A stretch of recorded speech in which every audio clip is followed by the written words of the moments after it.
Hello बच्चों, SKV के YouTube channel पे बेटा आपका स्वागत है। मैं बायोलॉजी का एजुकेटर सुधीर कटियार आज आपसे चर्चा करूंगा कि प्लांट क्या सांस लेते हैं या उनमें क्या प्रक्रियाएं होती हैं, उसी को बेटा आगे बढ़ाते हुए इस चैप्टर में बेटा हमने पहले आपको इंट्रोडक्शन बताया था, जिसमें तरह तरह की चीजों को मैंने आपसे डिस्कस किया था। आज हम बेटा देखते हैं, टॉपिक है डू प्लांट ब्रीथ।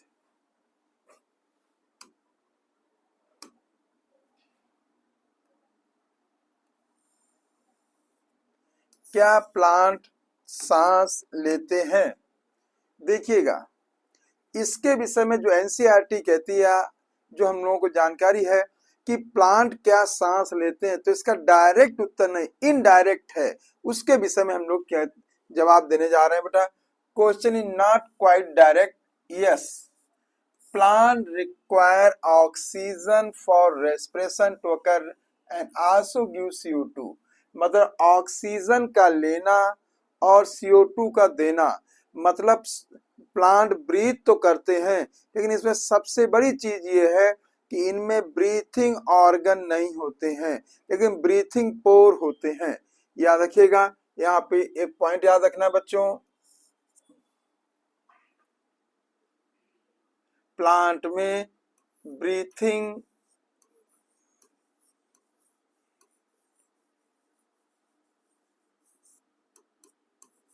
पोर होते हैं, बट नो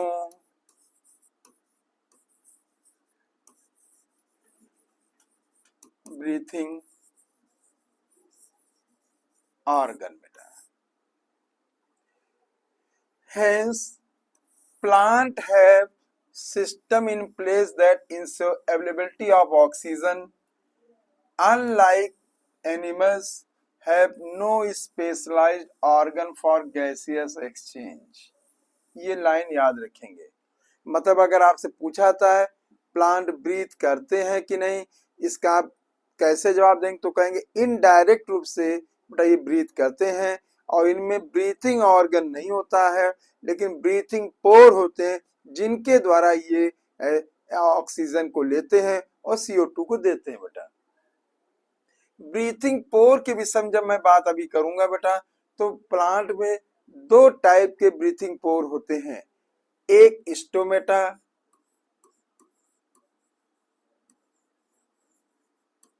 दूसरा लेंटिसेल। ये याद रखना बेटा। बट हैव स्टोमेटा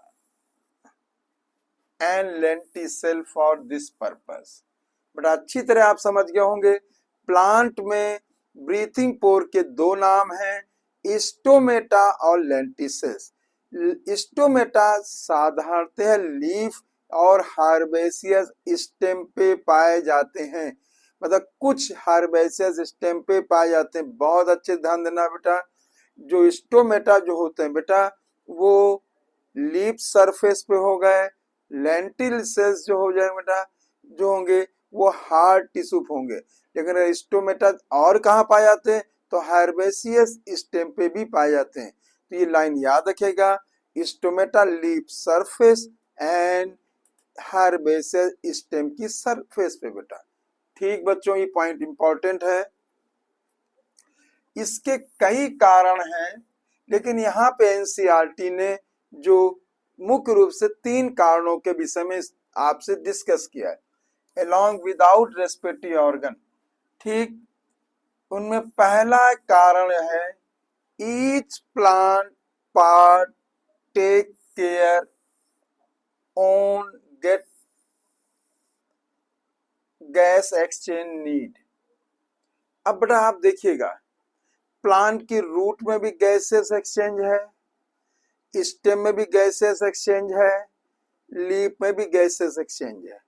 लीफ में गैसेस एक्सचेंज स्टोमेटा है, स्टेम में गैसेस एक्सचेंज जो है लेंटिसेल है, रूट में भी जो एक्सचेंज ऑफ गैसेस का सेंटर है वो लेंटिसेल है।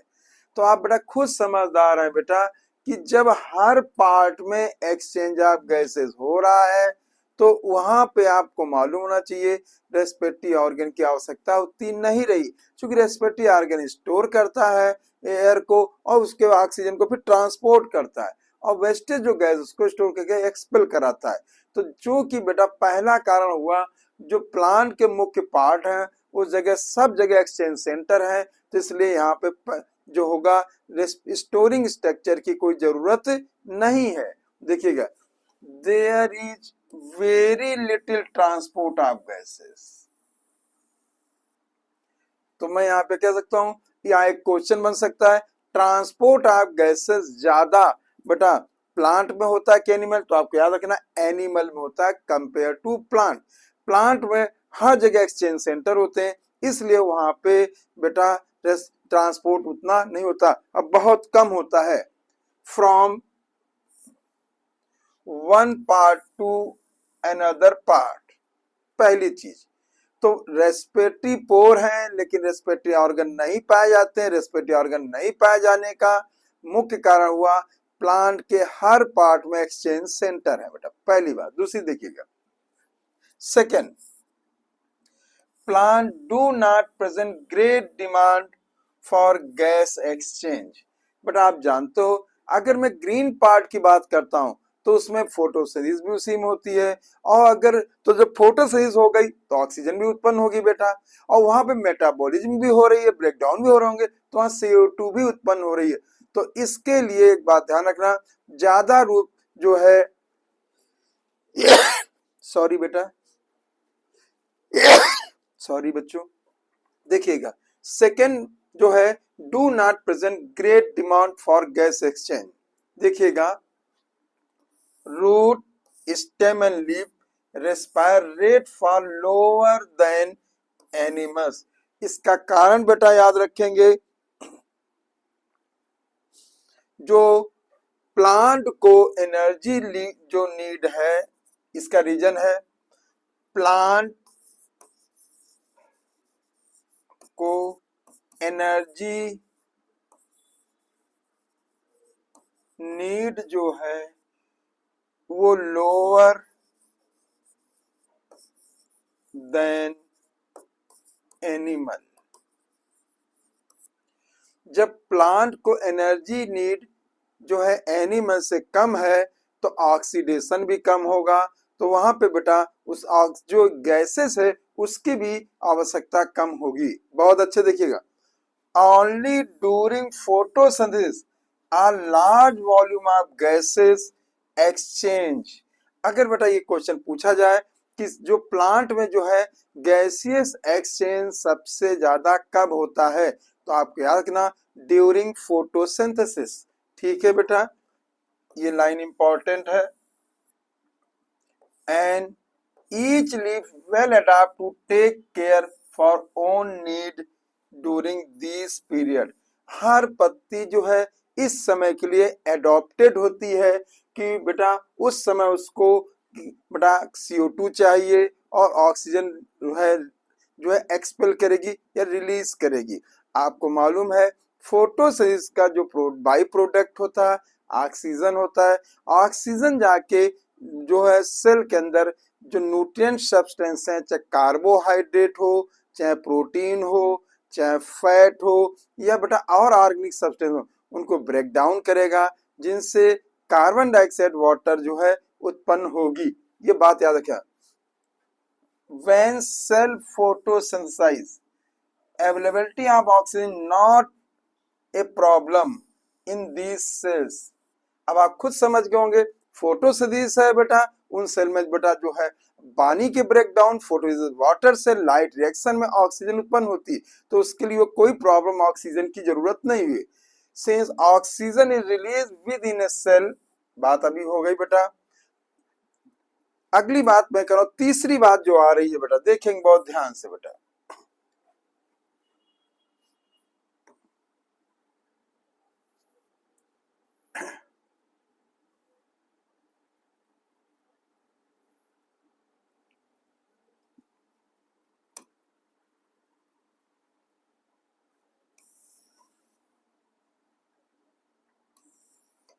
देखिए distance the gases must diffuse even large bulky plant not great.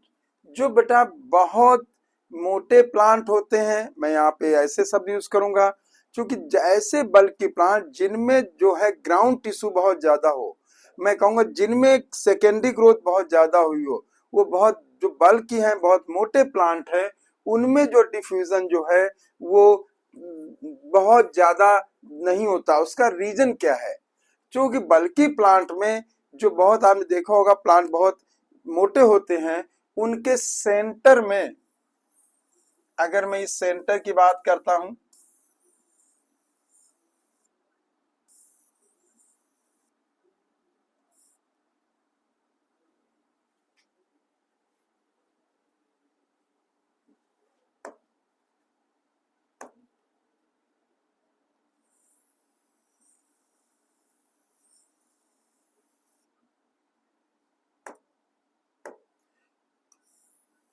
इसको अच्छे समझिएगा, चूंकि इस टॉपिक को सिलेबस से हटा दिया, लेकिन यहाँ पे इसकी बहुत जरूरत है। देखिएगा बेटा, ये जो है इसे हम ड्यूरामेन कहते हैं,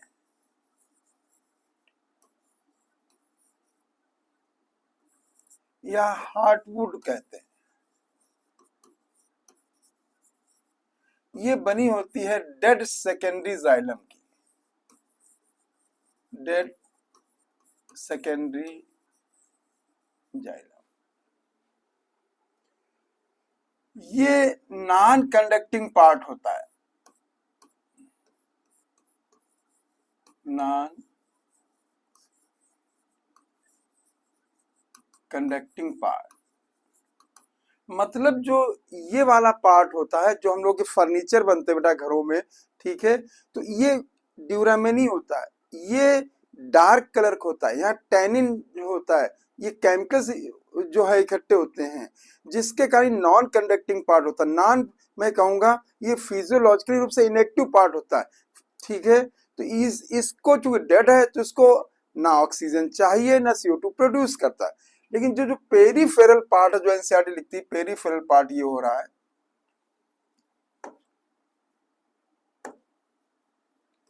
इसमें अपर्चर पाए जाते हैं।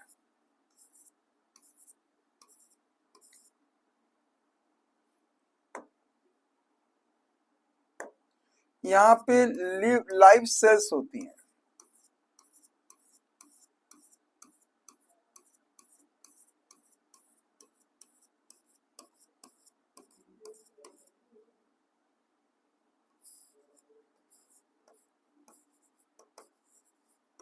लिविंग सेल्स होती हैं, और इसको एल्बर्नम कहते हैं, सैपवुड और एल्बर्नम कहते हैं।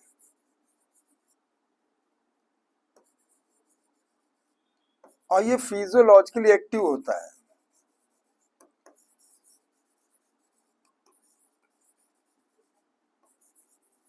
एक्टिव बेटा होता है। तो यहाँ पे मतलब जो लिविंग सेल्स है, ठीक, तो इनको ऑक्सीजन चाहिए, ठीक, और ये मेटाबॉलिज्म करेंगे, इनसे CO2 रिलीज होगा। तो यहाँ पे देखेंगे बच्चों हम लोग, each living cell in plant located quite close to surface. ये लिविंग सेल है और ये सरफेस हो गया, ये जो पार्ट है ये सरफेस हो गया of plant. This is true for leaves, ठीक। और ये चीज बेटा रूट के लिए भी सही है, स्टेम के लिए भी सही है, और लीफ के लिए भी। देखिए लीफ की अगर बात की जाती बच्चों, तो यहाँ पे स्टोमेटा होंगे,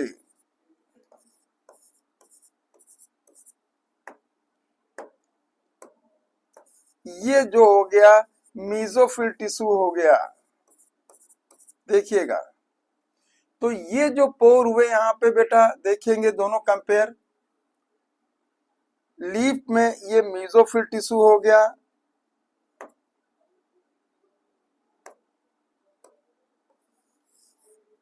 ये जाइलम हो गया, ये फ्लोएम हो गया,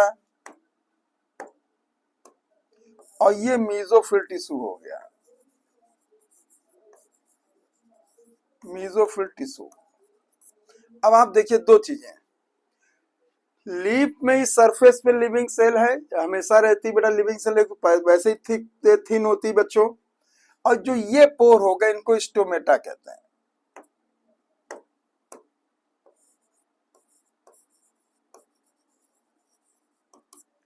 और जो ये पोर इसमें हो गए इनको लेंटिसेल कहते हैं। तो दो बातें ध्यान रखनी, जो लीफ है उसमें लिविंग सेल सरफेस वही पतली भी होती है, लेकिन जो बहुत बल्की होते हैं, मोटे होते हैं, उनमें लिविंग सेल जो है बाहर की ओर पेरिफेरल पाए जाते हैं, सेंटर में डेड होता है।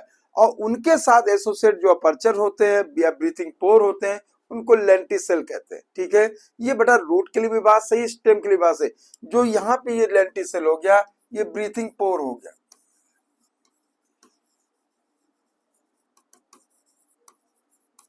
और जो यहाँ पे बेटा हो गया स्टोमेटा, ये भी ब्रीथिंग पोर हो गया। तो लीव का ब्रीथिंग पोर स्टोमेटा हो गया और रूट स्टेम का ब्रीथिंग पोर जो है वो लेंटिसेल हो गया। अब आगे देखेंगे बच्चों, यहाँ पे you may ask but what are thick and woody stem and root. मैंने आपको दोनों चीज बता दी है, मैंने ये कॉमन ले लिया रूट एंड स्टेम का, ये मैंने लीफ का बता दिया है आपको। ये एनसीईआरटी अब कहेगी कि जो ये थिक है एंड वुडी है उनमें ब्रीथिंग पोर लेंटिसेल होंगे, और जो बेटा लीफ है उनमें ब्रीथिंग पोर स्टोमेटा होंगे। देखिए, इन stem living cells are organized in a thin layer inside and beneath the bark। जो बाहर की ओर बेटा कवरिंग होती है, मैं ऐसे दिखा दूंगी, ये हो गई बार्क,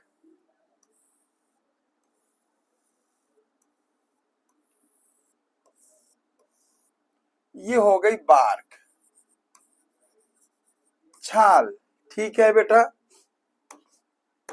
देखेंगे दे आल्सो हैव ओपनिंग का लेंटिसेल। अब देखिए बार्क है, इनके बीच में अपर्चर पाए गए वो लेंटिसेल हो गए, इनसे नीचे की ओर पतली बेटा लेयर जो है लिविंग सेल हो गई, अंदर की ओर जो होगा डेड। मैंने उनका नाम भी बेटा लिख दिया, देखिएगा the cells in the anterior are dead and provide only mechanical support. ये लाइन याद रखेंगे, जो मैंने जिसको ड्यूरामेन कहा, हार्टवुड कहा, डेड सेकेंडरी जाइलम कहा, नॉन कंडक्टिंग कहा, इसका केवल एक काम है मैकेनिकल सपोर्ट।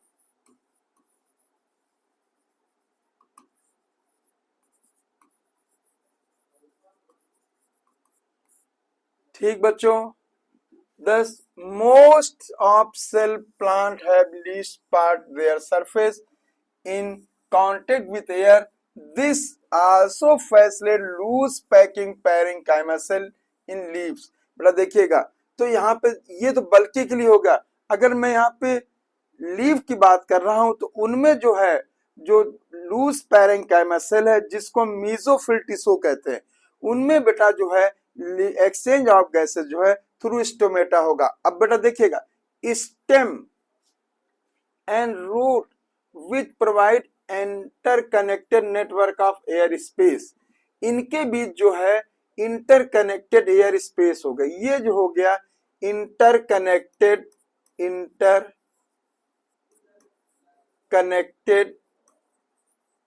Air space.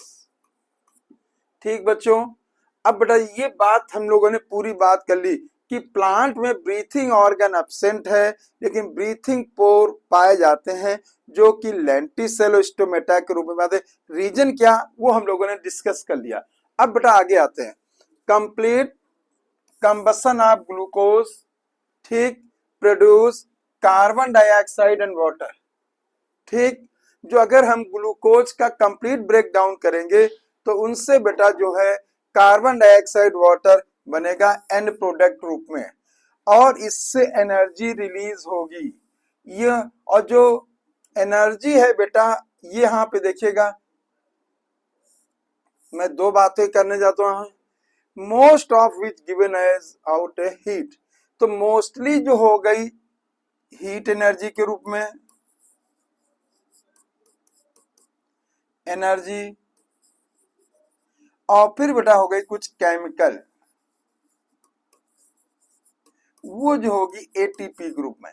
अब आप बात याद रखेंगे बेटा, ग्लूकोज का जब ब्रेकडाउन होता है तो उससे कार्बन डाइऑक्साइड, वाटर और एनर्जी है। एनर्जी की कई फॉर्म होती हैं, लेकिन दो मुख्य फॉर्म हो गई यहाँ पे। एक हीट एनर्जी वाली हो गई जो रेडिएशन के रूप में रिलीज होती है, दूसरी केमिकल एनर्जी जो एटीपी के फॉर्म में हो गई। बेटा ये रिएक्शन आपको याद रखना है। और बेटा एक बात ध्यान रखना, जो ये इन्होंने रिएक्शन दिखाया है वो बेटा सिंगल स्टेप का नहीं है, ये कई मल्टीपल स्टेप में आता है। ऐसा नहीं ऑक्सीजन आए ग्लूकोज को तोड़ दिया। हम आपको जब आगे डिटेल में लेंगे तो ये देखिए, ऑक्सीजन का उपयोग जो है, जो एरोबिक रेस्पिरेशन करते हैं उसका यूज रेस्पिरेशन में सबसे अंत में होता है। मतलब अगर सेलुलर रेस्पिरेशन की बात की जाती है तो उसमें ग्लाइकोलिसिस होता है, लिंक रिएक्शन होता है, क्रेब्स साइकिल होती है, ईटीएस।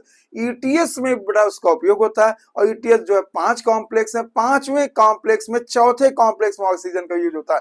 तो इसके बाद ऑक्सीजन का उपयोग जो है इनडायरेक्ट रूप से ब्रेक डाउन करता है ग्लूकोज का, और अंत में होता है। बेटा ये बात बहुत ध्यान है, डायरेक्ट नहीं होता, बहुत देखिएगा। ठीक, this energy to be useful to this cell. बेटा यूजफुल एनर्जी जो हो गई वो एटीपी हो गई। To it should be able to utilize it synthesize other molecules the cell require। और भी जो एनर्जी, जो इस एनर्जी का उपयोग और मॉलिक्यूल के बेटा जो आवश्यकता है उसमें किया जाता है। आगे देखें बेटा, strategy that the plant shall use catabolize the glucose molecule in such way that not all the liberated energy goes out to heat।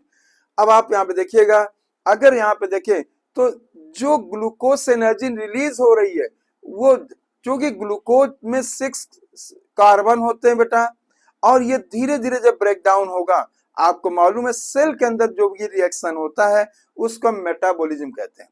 अगर उस मेटाबॉलिक प्रोसेस में जो है, जो भी सबस्ट्रेट है या जो भी मॉलिक्यूल है वो सिंपल फॉर्म में लो मॉलिक्यूलर वेट में अगर ब्रेक डाउन हो रहा है तो उसे हम कैटाबॉलिज्म कहेंगे। अगर मॉलिक्यूलर वेट बढ़ रहा है तो एनाबॉलिज्म कहेंगे। सीधी लाइन याद रखो, केमिकल रिएक्शन में अगर हाई मॉलिक्यूलर वेट से लो मॉलिक्यूलर वेट हो गया तो कैटाबोलाइज, लो मॉलिक्यूलर वेट से हाई मॉलिक्यूलर वेट हो गया तो एनाबॉलिज्म, और दोनों को जोड़ दो तो बेटा मेटाबॉलिज्म कहते हैं। The key is oxidize glucose not in one step but several small steps, enabling some step to be just large enough such as that energy release can be coupled with ATP synthesis। अब बेटा यहाँ पे देखिएगा, हम लोग इसकी चर्चा करेंगे। जो ग्लूकोज मॉलिक्यूल है बेटा एक स्टेप में नहीं टूटता, वो धीरे धीरे स्टेप में टूटता है, और उसमें कुछ स्टेप ऐसे होते हैं जहां से बहुत ज्यादा एनर्जी रिलीज होती है, और वो एनर्जी एटीपी में स्टोर रहती है, और उस एटीपी का उपयोग तरह तरह के बेटा जो है वाइटल एक्टिविटीज में उपयोग किया जाता है। और बेटा यही जो है रेस्पिरेशन की स्टोरी या कहानी है कि कैसे बड़ा इसमें से रेस्पिरेटरी सबसेट ब्रेक डाउन हुए, कैसे उनसे एनर्जी रिलीज हुई, और उस एनर्जी रिलीज होने की क्या प्रक्रिया है, उन्हीं चीजों को हम लोग स्टडी करते हैं बेटा रेस्पिरेशन में। अब आगे बेटा हम लोग देखते हैं अगला पॉइंट।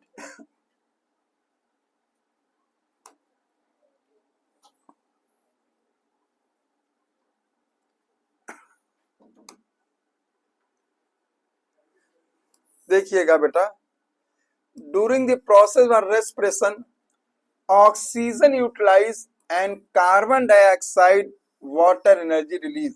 अभी मैंने आपको ये रिएक्शन दिखाया था as a product. The combustion reaction require oxygen, ये लाइन याद रखिएगा। अगर जो कंबसन की प्रक्रिया के लिए ऑक्सीजन की आवश्यकता होती है, लेकिन देखिए जरूरी नहीं है, but some cells life where oxygen में और में नॉट अवेलेबल। अगर बेटा यहाँ पे बात की जाए तो आप अगर देखें ईस्ट सेल का मैं उदाहरण ले रहा हूं। ईस्ट सेल में को देखिएगा, जब वो फर्मेंटेशन नहीं कर रही है तो वो ऑक्सीजन का रिक्वायरमेंट है, लेकिन जब वो फर्मेंटेशन की प्रोसेस को करती है तो ऑक्सीजन की कोई रिक्वायरमेंट नहीं है। तो मतलब ईस्ट सेल ऑक्सीजन की प्रेजेंस में जब जीवित रहेगी जब फर्मेंटेशन नहीं कर रही है, लेकिन अगर फर्मेंटेशन कर रही है तो उसमें उसके ऑक्सीजन की कोई रिक्वायरमेंट नहीं है। ये बात बेटा आपको याद रखना है। ठीक बेटा, can you think such situation organism where oxygen not available. मैंने यहाँ पे बेटा ईस्ट का एग्जाम्पल लिया, no oxygen require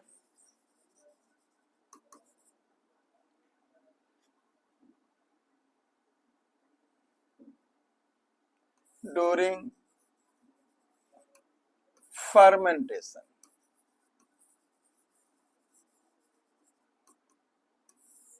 Oxygen required when yeast not participate in fermentation. ठीक बच्चों, there are sufficient reason to believe that first cells of this planet live in atmosphere lack oxygen. अगर बेटा देखा जाए जो अगर जब ओरिजिन ऑफ लाइफ हुई होगी तो उसमें जो पहली सेल बनी होगी जो प्रोकैरियोटिक्स टाइप की सेल्स होंगी वो उनमें दो कैरेक्टर होंगे, एक तो उनमें ऑक्सीजन की रिक्वायरमेंट नहीं होगी तो एनारोबिक हो गई बेटा, यहाँ पे देखिएगा एनारोबिक हो गई,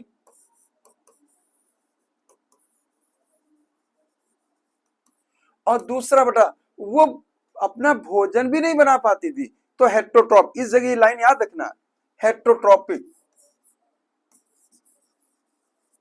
हेट्रोट्रॉपिक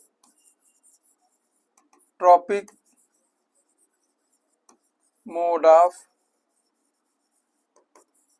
न्यूट्रिशन, एनारोबिक और हेट्रोट्रॉपिक मोड ऑफ न्यूट्रिशन। जो पहली सेल बनी होगी इस अर्थ पे वो एनारोबिक रही होगी बेटा, और मोड ऑफ न्यूट्रिशन जो हेट्रोट्रॉपिक, ये लाइन याद रखना है बेटा।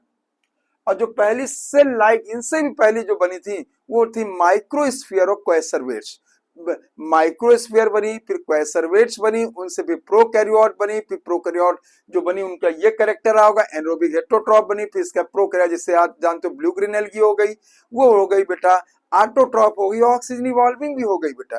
ठीक, और उस समय जो इन्वायरमेंट रहा होगा रिड्यूसिंग इन्वायरमेंट, जी जिस समय ओरिजिन ऑफ लाइफ हुई, ओरिजिन ऑफ लाइफ हुई बेटा, इन्वायरमेंट रिड्यूसिंग था,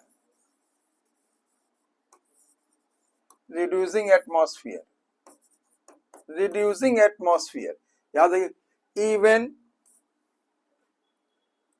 among present day living organism, आज भी देखते हैं कुछ ऐसे लिविंग ऑर्गेनिज्म है, मैंने इसका ही ले लिया बेटा, देख लीजिए आप, ठीक है, जो कि बेटा ऑक्सीजन की एब्सेंस में भी सरवाइव करते हैं। We know several that adopted anaerobic condition, याद रखेंगे बैक्टीरिया होते हैं जो कि एनारोबिक कंडीशन को अडॉप्ट करते हैं, कुछ बैक्टीरिया होते हैं, बैक्टीरिया एरोबिक भी होते हैं जैसे ब्यूटारिक एसिड बैक्टीरिया है, ये बेटा एनारोबिक है, और नॉर्मल जो बैक्टीरिया है और भी हैं वो एरोबिक भी हो सकते हैं बेटा, जैसे राइजोबियम बैक्टीरिया है, जब नाइट्रोजन फिक्सेशन करेगा तो उसको ऑक्सीजन की जरूरत नहीं है बेटा, लेकिन जब नाइट्रोजन फिक्सेशन नहीं करेगा तो ऑक्सीजन की बेटा प्रेजेंस रहती है बेटा। ठीक, ये पॉइंट याद रखेंगे।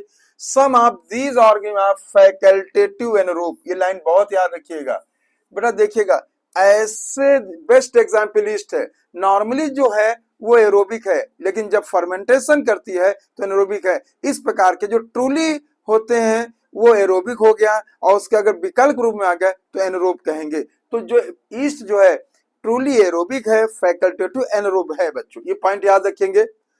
while in others requirement of anaerobic condition is obligate, और बेटा जो बेटा केवल एक ही इन्वायरमेंट रह सकते हैं उनको ऑब्लिगेट कहते हैं, मतलब एनसीईआरटी ने यहाँ पे ऑब्लिगेट क्या होता है, फैकल्टी क्या होता है, उन चीजों के विषय में बच्चों आपसे डिस्कस किया है।